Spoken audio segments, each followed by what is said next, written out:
Sweden. We of the province of Elfdale do confess that we used to go to a gravel pit, which lays hard by a crossway, and there we put on a vest over our heads, and then danced round, and after this ran to the crossway, and called the devil thrice, first in a still voice, the second time somewhat louder, and the third time very loud, with these words, Antecessor, come, and carry us to Blockula. Whereupon immediately he used to appear, but in different habits, but for the most part we saw him in a grey coat and red and blue stockings. He had a red beard, a high-crowned hat, with linen of divers colours wrapped about it, and long garters upon his stockings. Then he asked us whether we would serve him with body and soul. If we were content to do so, he set us upon a beast, which he had there already, and carried us over churches and high walls, and after all we came to a green meadow where Blockula lies. They unanimously confessed that Blockula is situated in a large meadow, like a plain sea, wherein you see no end. The place or house they met at had before it a great gate, painted with many divers colours on it.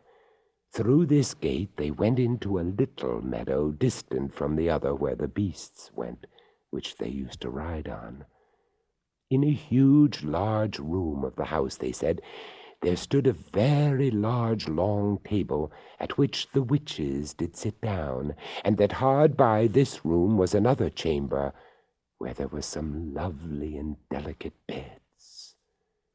The first thing they said they must do at Blockula was that they must deny all and devote themselves body and soul to the devil, and promise to serve him faithfully, and confirm it with an oath. Hereupon they cut their fingers and writ their names in his book. After this they sat down to table, and those that the devil esteemed most were placed nearest to him, but the children must stand at the door, where he himself gives them meat and drink.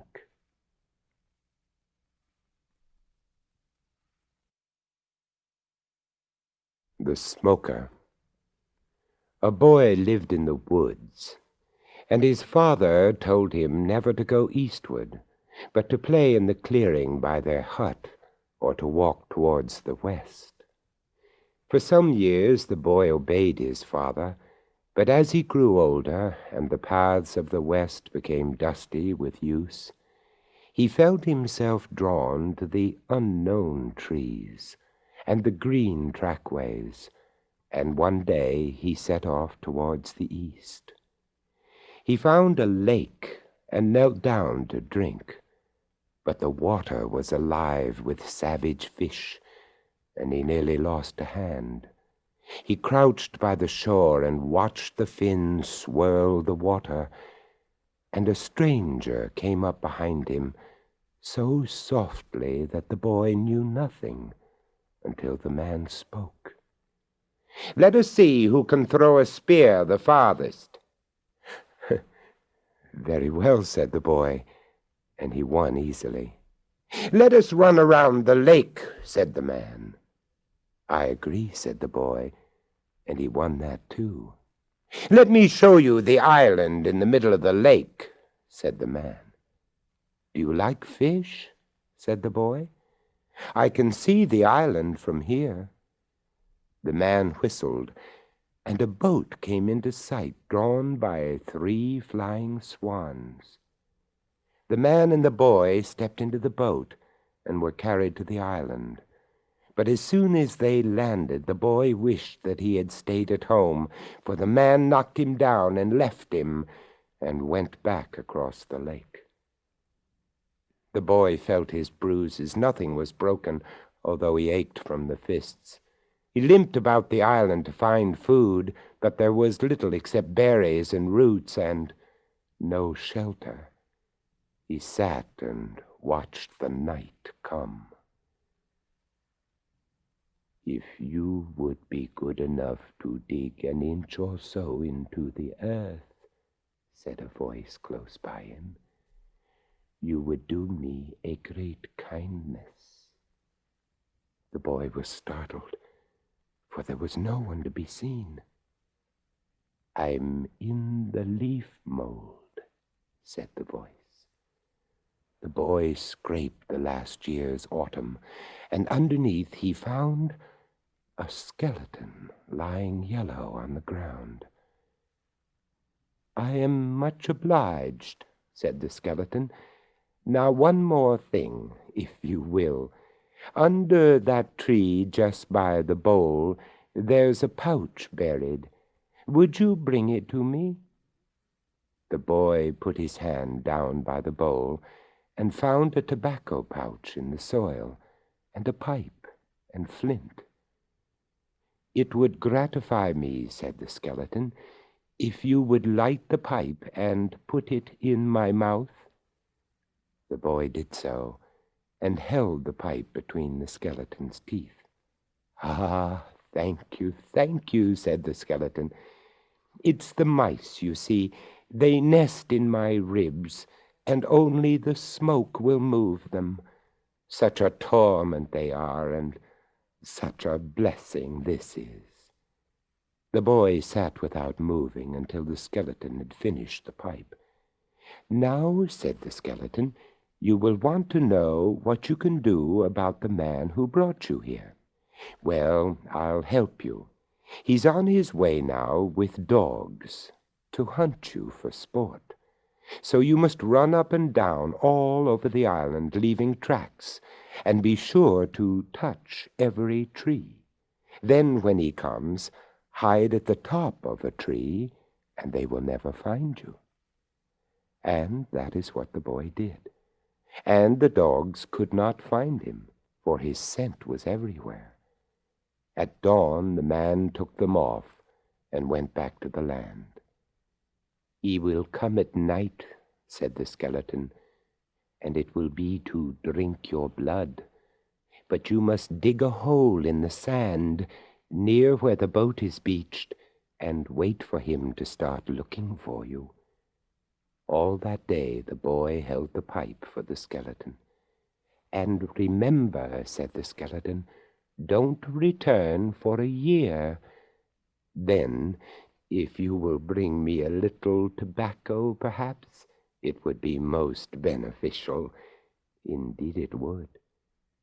The boy hid in the sand until the man had disappeared among the trees, and then he ran to the boat and jumped in. As soon as they felt the movement, the swans flew back to the land, taking boat and boy with them safely among the deadly fish. And the boy went home and stayed westwards for a year. At the end of the year, he made his way to the lake again. The swans were waiting. The island was unchanged. "I've brought a new pipe and pouches of tobacco," said the boy. "You are more than considerate," said the skeleton. "The nesting season has been a great burden." The boy lit the pipe, and the mice were soon cleared. "Can I do anything more to help you?" said the boy. "You saved my life. Shall I bury you?" "No," said the skeleton. "I would rather know the sun and the rain, the wind and the moon, and let them do their work. It's pleasanter here than in the dark."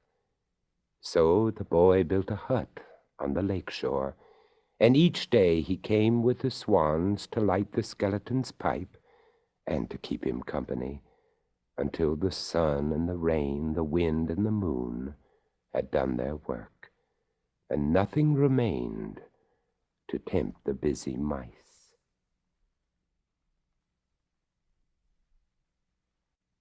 To become a werewolf. Ingredients: chalk or string, 1 iron vessel, 1 iron tripod, any 3 of the following: asafoetida, parsley, opium, henbane, saffron, aloe, poppy seed, or solanum, 1 freshly killed cat, aniseed, camphor, opium, 1 wolfskin girdle. Preparation. Go to a solitary place at midnight, when the moon is new and strong, preferably a desert, the woods, or a mountaintop. On perfectly level ground, mark off with the chalk or string a circle with a radius of at least 7 feet, and inside this a circle with a radius of 3 feet. In the center, boil water in an iron vessel on the iron tripod. As the water boils, throw in handfuls of the 3 spices, meanwhile intoning, "Spirits from the deep who never sleep, be kind to me. Spirits from the grave without a soul to save, be kind to me. Spirits of the trees that grow upon the leas, be kind to me. Spirits of the air, foul and black, not fair, be kind to me. Water spirits hateful to ships and bathers fateful, be kind to me. Spirits of earth-bound dead that glide with noiseless tread, be kind to me. Spirits of heat and fire destructive in your ire, be kind to me. Spirits of cold and ice, patrons of crime and vice, be kind to me. Wolves, vampires, satyrs, ghosts, elect of all the devilish hosts, I pray you send hither, send hither, send hither the great grey shape that makes men shiver, shiver, shiver. Come, come, come. Removing your upper garments, smear your body with the fat of the freshly killed cat, mixed with aniseed, camphor, and opium. Bind your loins with the wolf's skin, and kneel down within the middle of the smaller circle to await the unknown. The unknown will appear, or make its presence felt, when the fire burns blue and quickly dies out.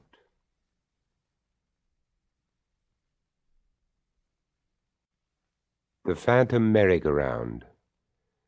Among the pirate islands at the outer edge of Barataria Bay, the westernmost is Ile Dernière, now generally known as Last Island. For a little while it was the capital of the illegitimate empire of Jean Lafitte, the famous buccaneer who later moved to Grande Terre and became a picturesque hero at the Battle of New Orleans. Not long after the pirates had scattered, Last Island became a summer resort. Some of the most distinguished of New Orleans Creole families built luxurious cottages there. An enterprising merchant erected an elaborate hotel called the Trade Wind, which was decorated by many towers and bordered by pillared galleries. A whole wing of this long and spacious building was devoted to a ballroom, where an orchestra played nightly, and all the families from the cottages joined the hotel guests to dance the hours of darkness away. The season was at its height at the beginning of August in 1856. The summer residents congratulated each other that their island was cool, while the heat of New Orleans was almost intolerable. A strong north wind was blowing, and high waves raced in from the Gulf of Mexico to break in thundering surf upon the sand. Each day was bright and clear. On the 9th of the month came the first ominous evidences of possible disaster. Great dark clouds towered on the horizon, and the wind brought with it a roaring sound. Darkness came early that afternoon, and the sound increased. The islanders gathered at the ballroom, glad to divert themselves by dancing and forgetting the fears that stirred in their minds. Nervously, the ladies, in their formal gowns, looked out of the windows at the advancing waves, but soon the music and the gay rhythms of the dance captured their complete attention. When the gaiety was at its height, came a piercing scream. A girl had seen water spurt under the door of the ballroom and darken the shining floor. As some of the gentlemen raced toward the door, it burst from its hinges, and a resistless wave swept through the room. The struggling dancers heard a terrific crash, and the roof of the ballroom had blown away. Wave after wave followed, and the helpless humans, screaming and panic-stricken, were scattered by the seething waters. Those who fought their way out of the hotel saw whole cottages swept away from their foundations and bobbing crazily about. A small steamboat, the Star, had been snatched from her moorings and was blown up upon the island. It filled with water and sank on the site of a billiard parlor which had disappeared. A few of the victims of the storm fought their way to her hull and clung there throughout the night. Not far from the hotel stood a children's whirligig or merry-go-round. A group of men and women had fought their way to it, and they clung to the wooden rail above their heads. The wind increased its force and set the rail to circling. The terrified passengers kept desperate hold, their bodies hanging grotesquely as the rail went round. When the waters receded next morning, about 2/3 of the people on the island had lost their lives. Many were never found. But here and there on the wet sands lay corpses in odd, stiff attitudes. Almost a century has passed since this great tragedy, but the fishermen of Barataria Bay say that even today, when chugging past Last Island in their little boats, sometimes on blowy nights, they see on its shores a vast hotel, its windows gleaming with light, and they hear dance music above the whistle of the wind. Sometimes, too, a boat crew reports that they have beheld by the light of the windows dark shadows moving slowly in circular parade, like human bodies riding a gruesome merry-go-round.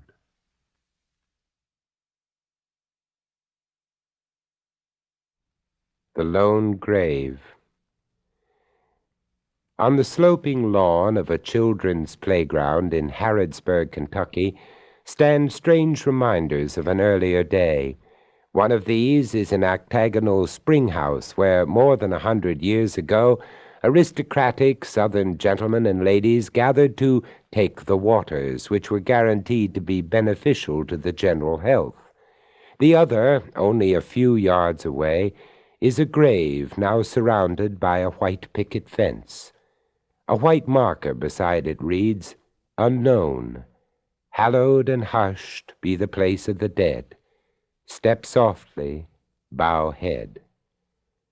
When the body of the beautiful girl who lies here was lowered into the ground, the impressive funeral ceremonies took place against the background of an entrance to an enormous inn.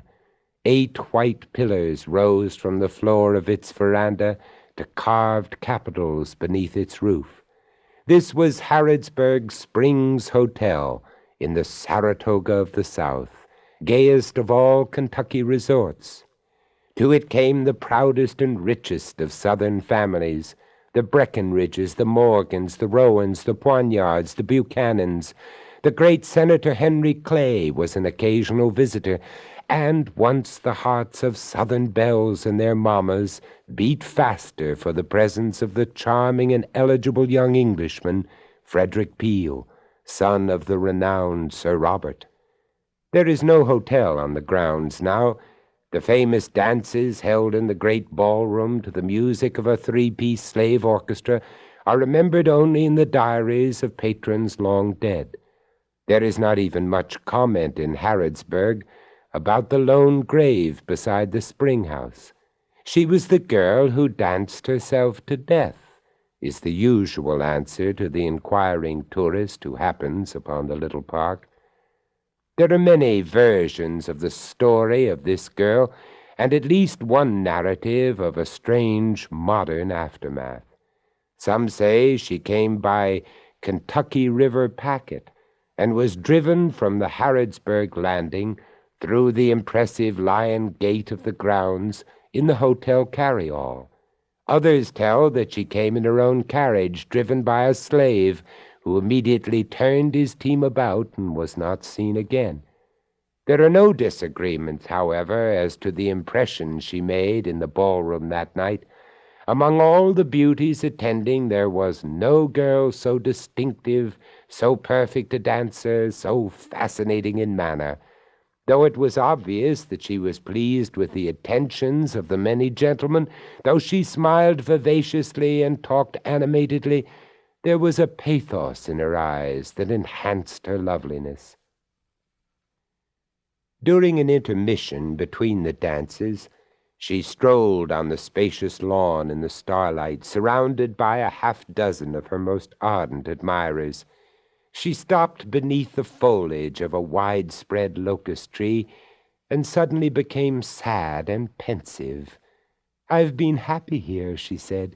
"If I were to die, I could wish for nothing better than to be buried at this spot." When she and her companions returned to the ballroom, the music of the slave orchestra was gayer and quicker than ever.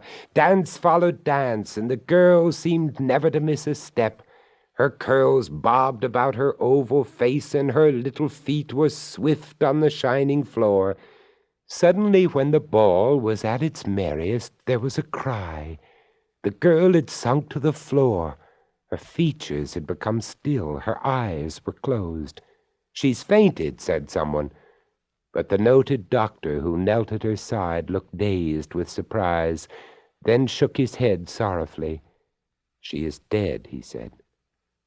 After the guests had returned to their rooms, Dr. Graham, who owned the hotel, and his staff sought to discover who the girl was and whence she came. To their consternation, they found that although she had stopped at the desk ostensibly to sign the register, she had written no name or address therein. Frantically, they questioned the gentleman who had danced with her and the guests who had conversed with her. All agreed that she had been evasive in answering queries about her name and her home. One gentleman said that he understood that she came from Tennessee. Another said that she had spoken of life in New Orleans. Faced with the realization that they could find out nothing about the dead girl, they arranged a funeral service. The gentleman who had walked with her beneath the stars remembered the wish that she had spoken under the locust tree. There her grave was dug by the black musicians who had played for her dancing. All the fashionable guests of the big hotel gathered about it as the nameless corpse was laid to rest. A distinguished prelate said a few solemn words, and then all moved away, believing that the story of the lone grave was completed. So romantic and sad a tale, however, is not likely to come to a decisive end.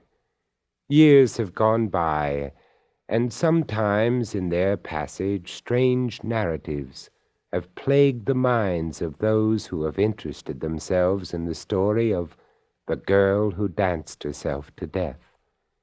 Once a late homecomer, taking the shortest way to his front door, followed a path through the park that led him between the spring house and the grave. Near the entrance to the spring house, he thought he saw a beautiful girl in a white ball gown, standing as if waiting for her escort. As he approached, she saw him and advanced toward him, her left hand held out in an appealing gesture. Her lips moved rapidly, and he realized that she was speaking to him earnestly, though he could hear no sound. A memory of the dead girl's story came into his mind, and terror-stricken he raced from the park. Other passers-by have told similar stories, which vary little in their major element. The girl was dressed in white, she was apparently in distress, and she was speaking earnestly. I suppose I would not have come upon this story at all had it not been for the fact that an old friend of mine, now living in retirement in New Orleans, was once an antique dealer and had combed the district around Harrodsburg in the effort to purchase valuable old Kentucky furniture. A few years ago, he came into possession of a handsome mahogany and curly maple secretary, which contained piles of old papers considered worthless by a previous owner. He asked me to go over them in the hopes of finding material of historic interest, but I found only one page I treasured, and this was more of psychic than historical value. It read as follows. I write this down for what it is worth, and even at best this is nothing.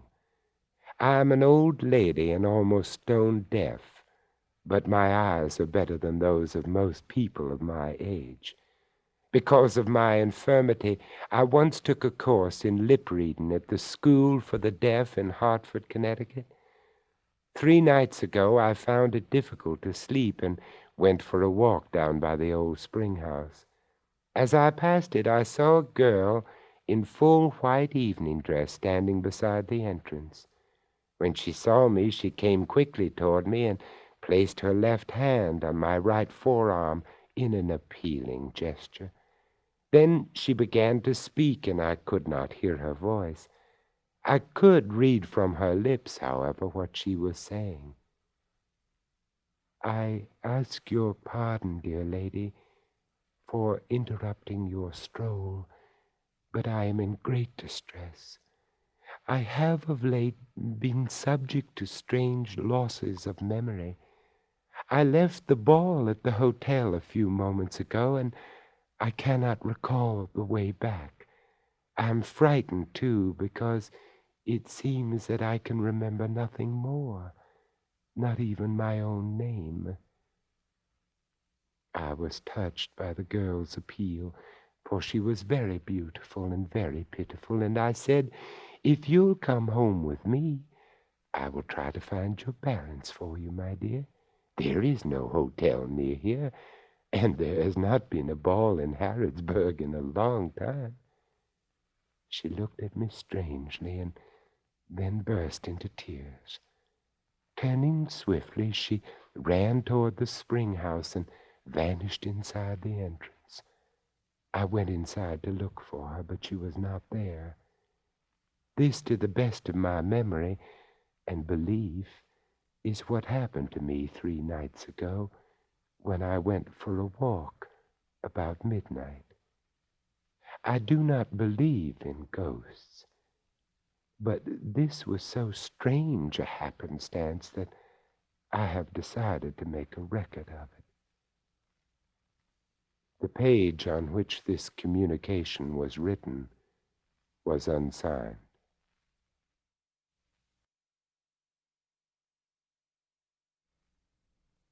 To raise the dead. Ingredients: spermaceti, lignum aloes, pepperwort, musk, saffron, red storage, blood of a lapwing. Preparation: compound the above items and fumigate them about tombs or graves of the dead. It will cause spirits and ghosts of the dead to gather together.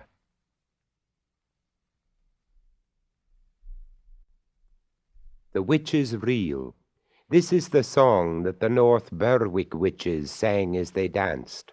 Cummer was a Scottish word for addressing a woman, particularly a witch. Cummer go ye before, cummer go ye. If ye willna go before, cummer let me ring a ring wi' the shins, linkin lithely wi' the shins. Cummer Colin, crone and queen, round we go.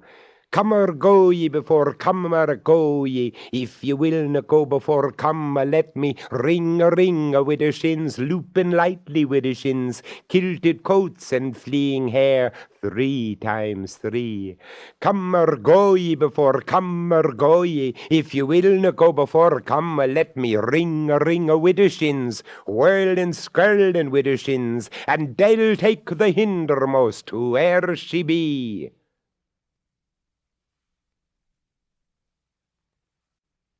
Gobble-Knoll. There was a hill that ate people. The rabbit's grandmother told him never to go near it.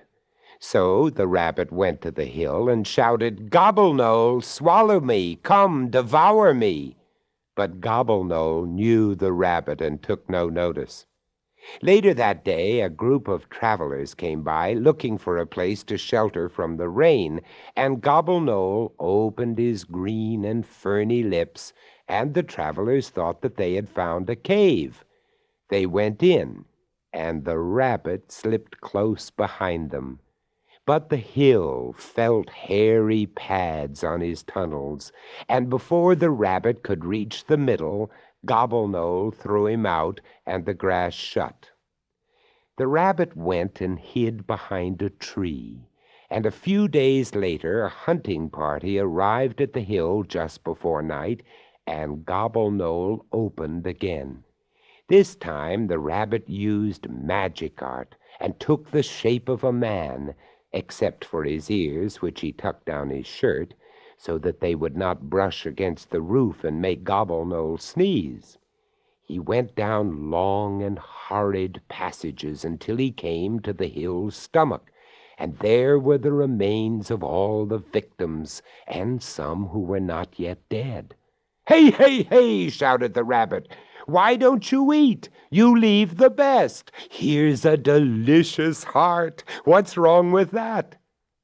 Gobble-Knoll set up a dismal howling, for it was his own heart that the rabbit had seen, and the rabbit knew this and took out a knife and stabbed the hill dead. The ground split, and the blue sky lit the deep hollows, and the living came out and wept before the rabbit, and wanted to give him power and riches. But all the rabbit would take was Gobble-Knoll's fat, and he went home with it on his back, and he and his grandmother were fit to burst from it for many a day. The Broomstick Train by Oliver Wendell Holmes. Look out, boys, clear the track. The witches are here, they've all come back. They hanged them high, no use, no use. What cares a witch for the hangman's noose? They buried them deep, but they wouldn't lie still, for cats and witches are hard to kill. They swore they shouldn't and wouldn't die. Books said they did, but they lie. They lie.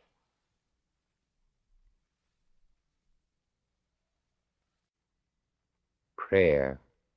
Grant that no hobgoblins fright me, no hungry devils rise up and bite me, no urchins, elves, or drunkards' ghosts shove me against walls or posts.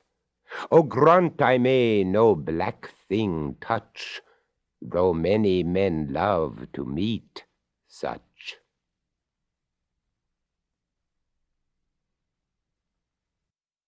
A pair of gloves.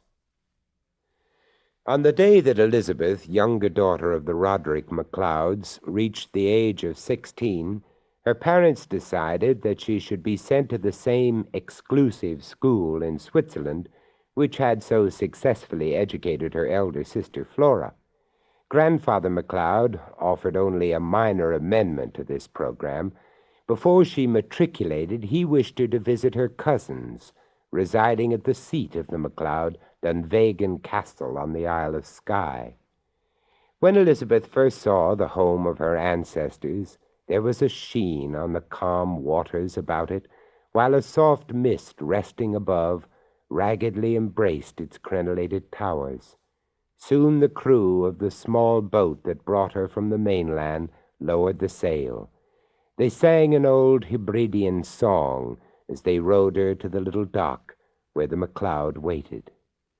He was a tall, bearded man, and his welcome, gruff and impassive, embarrassed her, though she felt he was glad to see her. His sister, also tall and reserved, stood beside him and bowed graciously. She was distressed, she said, that there were no young people at Dunvegan at this time. She had invited several of the MacLeod nephews and nieces, but all had already returned to their schools or were busy preparing to do so. Elizabeth found the gray castle fascinating. Its electric lights only gave emphasis to the age of its big dark rooms, and seemed the one compromise that its residents had been willing to make with modern times. She and her newfound relatives sat long over their after-dinner coffee that evening, while the MacLeod told her of bonny Prince Charlie's escape to the Isle of Skye and his stay at Dunvegan, of the later visit of Dr. Samuel Johnson and his inevitable companion James Boswell. Later, Elizabeth lay in an enormous old bed, studying Scottish chiefs by the light of a tiny reading lamp affixed to the headboard. She did not know when she first became aware of other light in the room.